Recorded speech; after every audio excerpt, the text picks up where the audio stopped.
All right, let's jump into another deep dive. You ready? Absolutely, let's do it.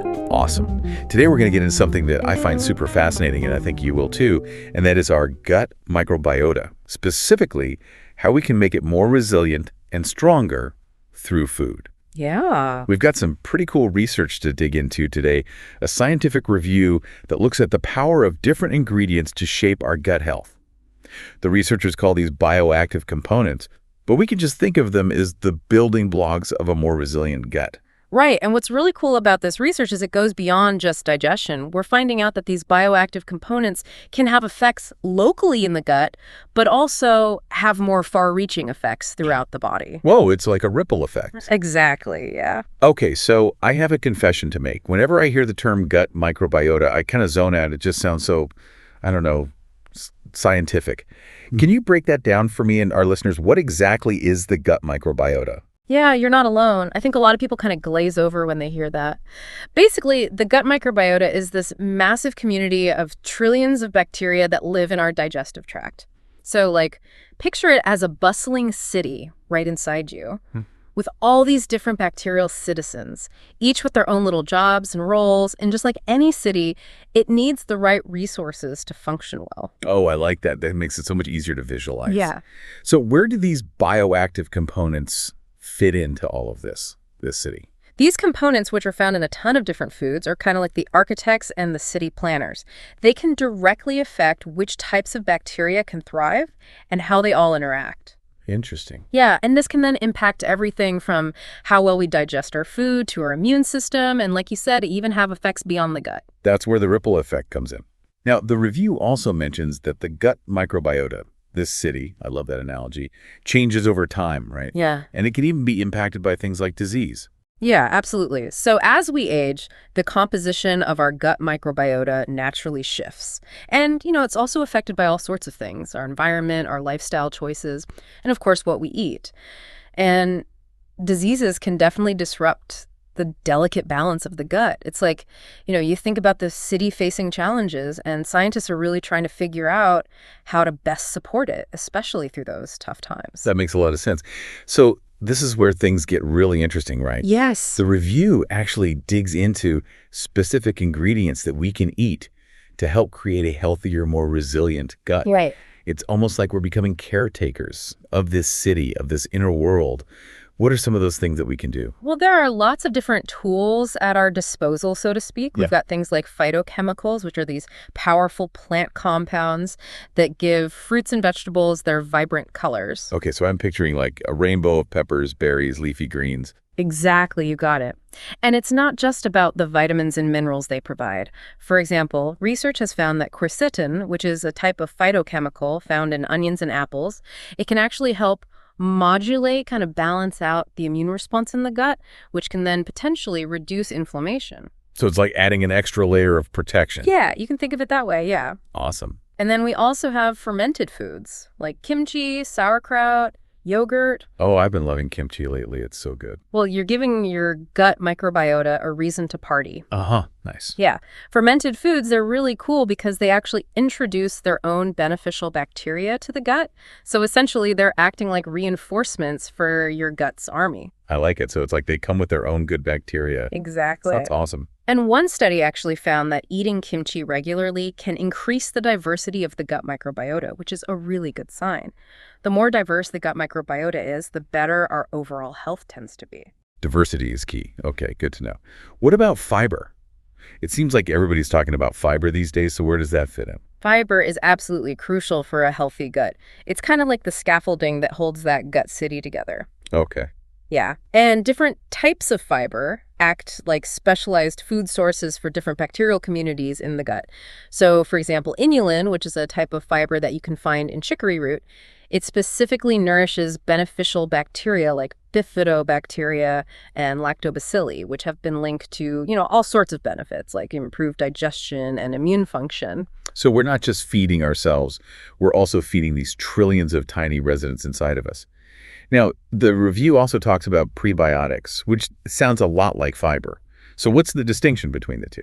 Ah, you're picking up on the nuances. Ah, Yeah, prebiotics, they're actually a specific type of fiber that acts as, well, you could say, a gourmet meal for the beneficial bacteria in your gut. okay, so they're like the VIPs of fiber. Exactly. It's like targeted fuel, promoting the growth and activity of the good guys. Got it. And then there are probiotics, which I feel like most people are at least a little bit familiar with. Those are the actual live bacteria, right? Yes, you got it. Probiotics are like introducing new, highly skilled workers into your gut city. I like that, yeah. Yeah. But here's the thing. Not all probiotics are created equal. Different strains have different strengths and benefits. So, for instance, Lactobacillus rhamnosus GG, which is often found in yogurt, has been shown to be really helpful in reducing diarrhea, especially in children. Wow, so it's really about finding the right probiotic for the specific job. Absolutely. That makes sense. Yeah. Okay, there's also this term postbiotics that I've seen, like floating around. What are those exactly? Postbiotics are super interesting. They're kind of a new frontier in gut health research. Basically, they're the byproducts that are created by probiotic bacteria as they, go about their business in the gut. Okay, so they're like what, the leftover materials? Yeah, think of it as the valuable tools and materials that are left behind by skilled craftsmen, after they've completed their work. That's a good analogy. I like it. Yeah, and research is starting to show that these postbiotics might actually have their own independent health benefits.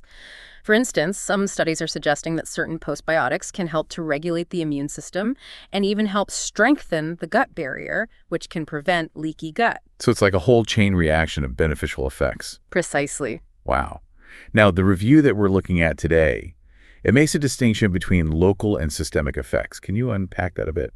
Sure. So when we talk about local effects, we're referring to changes that are happening directly in the gut environment. So think improvements within that city we were talking about. Okay. But what's super fascinating is that some of these bioactive components, they can actually have systemic effects as well. So, meaning that they can impact the body beyond the gut. Exactly. Some of these compounds, they have the ability to actually travel through the bloodstream and influence various systems throughout the body. No way. Yeah. So, for example, research has shown that there's a link between certain gut bacteria and the production of short-chain fatty acids like butyrate. And butyrate, it doesn't just nourish the gut lining, it can also travel to the brain. Wow. And when it gets to the brain, it can exert anti-inflammatory effects, which may impact things like our mood and cognitive function. That gut-brain connection is incredible. Yeah, it's really fascinating. It really is. Speaking of blowing my mind, the review also mentioned this concept called hormesis. And I have to admit, I had to look that one up. Can you explain that in a way that even I can understand? Absolutely. So, hormesis is this idea that small doses of stress can actually be a good thing. Like, think of it as giving your gut a workout. So a little bit of stress can actually make it stronger and more resilient in the long run. So you're saying that throwing some curveballs at our gut microbiota could actually be beneficial? Exactly. It's about challenging the gut, not overwhelming it. So like eating a wider variety of foods? Yes, exactly. Introducing a more diverse range of foods, even like intermittent fasting or exercise, those things can create a bit of stress that actually makes the gut more adaptable and better able to handle future challenges. That's so interesting. I would have never thought. So this research, this knowledge about the gut microbiota, it's actually being used to create what scientists are calling functional foods. Yeah, and this is where things get really exciting. Imagine a world where foods are specifically designed not just for taste, but for their targeted health benefits. Like foods engineered to promote a healthy gut microbiota or reduce inflammation, maybe even enhance our brain function. So we're talking about like personalized nutrition. Yeah, exactly. Taken to a whole new level. Right. Wow. So what does all of this mean for us? I mean, we've covered a lot of ground today. It means that we have so much more power than we realize to shape this incredible ecosystem within us. By making, informed choices about the foods that we eat, we can directly nurture our gut microbiota and unlock all these amazing potential benefits for our health and well-being. It really makes you think about food in a whole new way, doesn't it? Yeah, it does. If we can design foods to actually improve gut resilience, what other aspects of our well-being might we be able to influence? Right. That's pretty incredible to think about. Absolutely. I encourage everyone to keep exploring, keep learning, keep asking questions, and just see how you can apply this knowledge to your own life. There's so much more to discover about the gut microbiota. Who knows what amazing breakthroughs are just around the corner. Absolutely. It's a really exciting time for research. Yeah. And that brings our deep dive into the gut microbiota to a close. Hopefully this has given you a new appreciation for the incredible world that exists inside each of us and a sense of empowerment, knowing that you can make choices that actually support a healthy and resilient gut. Until next time, keep exploring